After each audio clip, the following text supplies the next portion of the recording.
Dios es bueno y para siempre es su misericordia. Hoy continuamos con esta serie de meditaciones que tenemos del Evangelio de Mateo y vamos a tocar de Mateo capítulo 5, de los versículos del 21 al 26, donde el Señor Jesús nos va a hablar acerca de cómo es el Señor en cuanto a la ira. El Señor nos va a hablar, ustedes han oído, que se dijo a los antepasados: no matarás, y cualquiera que comete homicidio será culpable ante la corte. Pero yo les digo que todo aquel que esté enojado con su hermano será culpable ante la corte, y cualquiera que diga insensato a su hermano será culpable ante la corte suprema, y cualquiera que diga idiota será merecedor del infierno de fuego. Por tanto, si estás presentando tu ofrenda en el altar y allí te acuerdas que tu hermano tiene algo contra ti, deja tu ofrenda allí delante del altar y ve, reconcíliate primero con tu hermano y entonces ven y presenta tu ofrenda. Ponte de acuerdo pronto con tu adversario mientras vas con él por el camino. No sea que tu adversario te entregue al juez y el juez al guardia y seas echado en la cárcel. En verdad te digo que no saldrás de allí hasta que hayas pagado el último centavo. En otras palabras, si tenemos ira, enojo, cólera, el Señor Jesús nos dice que es igual que matar. Cuando nuestro Señor nos dice, ustedes han oído que se dijo de los antepasados, no matarás, se está refiriendo a uno de los 10 mandamientos que Moisés le dio al pueblo allá en el monte Sinaí. En la mente de los judíos no quedaba duda que este pecado era tan grave que se pagaba con la muerte, pero ahora viene nuestro Señor Jesucristo y nos lleva a la interpretación de la ley a otro nivel y nos dice que la ira, el enojo es un pecado tan grave como el matar. Normalmente nosotros solemos darle a los pecados una categoría de grave y leve. Por ejemplo, pecados como el resentimiento, mentir, chismear, murmurar, desobedecer a los padres no se consideran pecados tan graves. Es más, ni siquiera existe la conciencia de lo que sea. Pero al final son tan graves que merecen el castigo eterno como aquel que roba, como aquel que miente, como aquella persona homosexual, como aquella persona también que no cumple con la justicia, sino que más bien hace maldades, y así consecutivamente todas las personas que terminan pecando merecen el castigo eterno porque están yendo en contra de la ley de Dios. Y ahora el Señor Jesús nos dice que todo aquel que se enoja, que tiene ira contra su hermano, es culpable ante la corte. La palabra enojo o ira que el Señor nos dice acá, nos describe un enojo que manifiesta de lo más intenso de todas las pasiones humanas.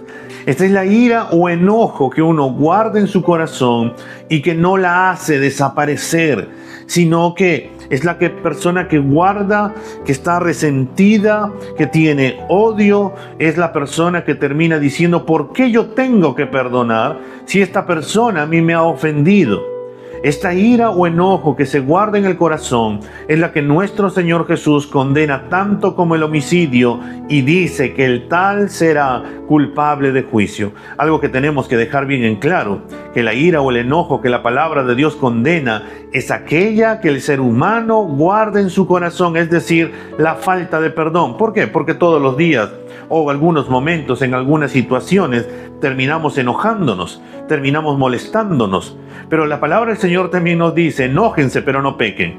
No se ponga el sol sobre su enojo. Entonces, el Señor nos dice que nosotros, si nos molestamos, debemos rápidamente, si hemos ofendido a otra persona, debemos de perdonar, debemos de pedir perdón y hacer las paces con esta persona. Pero ¿por qué nos molestamos?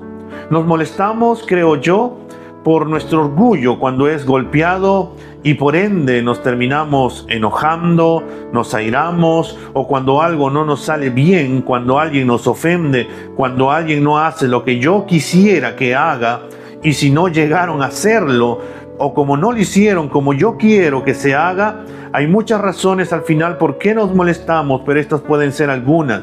¿Está mal molestarse? La realidad es que siempre nos vamos en algunas oportunidades nos vamos a molestar. Pero la condenación acá, hermanos, está en la falta de perdón, en el resentimiento, el enojo que perdura. Ese no querer hablarle porque estoy molesto contigo. No haré lo que quiere que haga porque estoy molesto. Cualquiera que se enoja con tus hermanos, el Señor Jesús dijo que era culpable de juicio. Y a este enojo el Señor le va a añadir que si tú le dices insensato, en otras palabras, tonto, necio, tal persona será culpable ante la Corte Suprema. En esos días la Corte Suprema era el concilio, el consejo de mayor autoridad entre los judíos formado por los sacerdotes y ancianos de mayor renombre que se encargaban de juzgar los casos considerados de mayor gravedad a nivel nacional. Con esto nuestro Señor Jesús quería decir que el pecado de la ira que no se apacigua es malo. Cuando llega al completo desprecio contra otra persona, uno termina comenzando a expresar palabras y estas ofensivas que salen de lo más profundo de nuestro corazón. Y esto es porque nos creemos superiores a otras personas.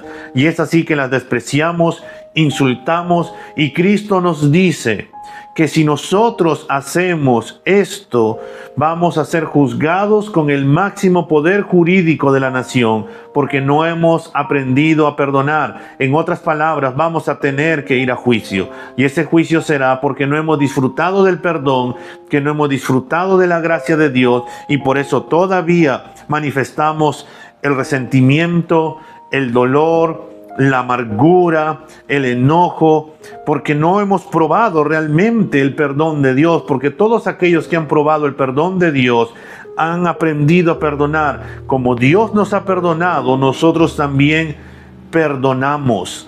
Y si nosotros, hermanos, guardamos en nuestro corazón la falta de perdón, va a ser como un cáncer que va a ir dañando nuestro corazón. Nos vamos a ser personas que están a la defensivas, vamos a ser personas que estamos amargados, vamos a responder de manera irada, con cólera, y vamos a terminar maltratando a las personas que están a nuestro alrededor. Amado hermano, nosotros como cristianos debemos de perdonar y de pedir perdón. Cristo, hermanos, nos ha llamado a compartir las buenas nuevas del Evangelio, de la gracia de Dios, en la reconciliación del hombre con el Padre a través del sacrificio de Cristo Jesús en la cruz del Calvario.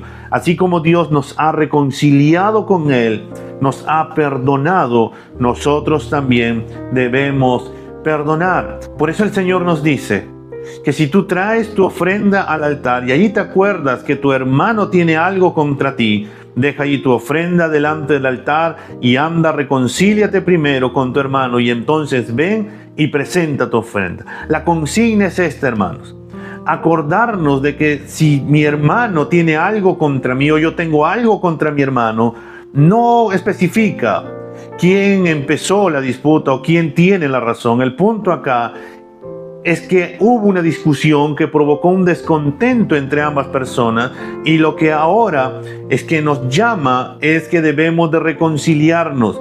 Antes de llevar nuestra ofrenda, antes de presentarnos delante del Señor, debemos de nosotros reconciliarnos con ella. El punto central es pedir perdón por lo ocurrido, independientemente que la otra parte lo acepte o no. El Señor nos dice: anda y haz las paces, anda y pide perdón, anda y reconcíliate con tu hermano. Esto, hermanos, no significa que siempre vamos a lograr reconciliarnos con todos o que la otra persona nos termine perdonando si no es cristiano. Y si es cristiano y no nos quiere perdonar, él tiene que arreglar sus cuentas con el Señor, pero nosotros debemos de ser obedientes al Señor, poder pedir perdón, reconciliarnos con ellos y, en cuanto dependa de nosotros, hermanos, estar en paz con todos los hombres. El Señor nos llama y nos dice: perdona, reconcíliate, no guardes resentimiento en tu corazón, porque ese no es tu llamado. Tu llamado es de perdonar, de reconciliar. Así como yo también te he perdonado, así como yo te he reconciliado conmigo, tú también ve y perdona y reconcíliate con tu hermano. Es el mandato para nosotros que debemos de cumplir. Si tenemos algo en nuestro corazón contra otra persona, reconciliémonos, perdonémonos y disfrutemos del perdón, de la gracia del Señor en nuestras vidas. Amado hermano, si nos cuesta perdonar, pidámosle la ayuda al Señor para que Él nos ayude a perdonar. No cedamos a las mentiras del mundo, de Satanás. No cedamos a nuestro orgullo, sino que más bien cedamos al carácter piadoso de Cristo, al llamado de Cristo, al llamado reconciliador. Que la gracia del Señor nos ayude a poder perdonar siempre, a reconciliar siempre y mostrarle al mundo en Cristo que hay reconciliación y que se puede perdonar. Y perdonar no es ser menos, sino es ser como nuestro Padre que está en los cielos. Que el Señor nos ayude. Que Dios te bendiga.